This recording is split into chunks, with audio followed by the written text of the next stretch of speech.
сұхбатыңызда айтқан екенсіз, қазақтың ұлттық киімдерін ешқашан өзгертуге болмайды деп. Өзгертуге болмайды дегенде нақты нені өзгеріске ұшыратуға болмайды деп отырсыз.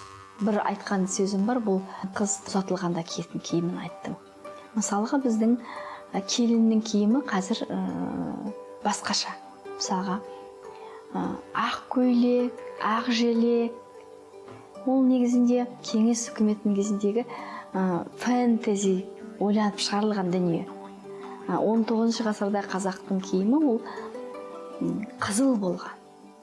Барлығы қызыл, қызыл желек, қызыл көйлек, қызыл сәукеле. Мысалы, Сырбай Мәулемовтің өлеңдерінде бар ғой, ұзатылған қыз туралы. Енді ол қайтып қызыл көйлек кимейді деген. Мен ойлаймын, қазір көптеген қыздар қызыл сәукелемен, қызыл көйлекпен ұзатылып жатады. Мен ойлаймын, өте орынды деп.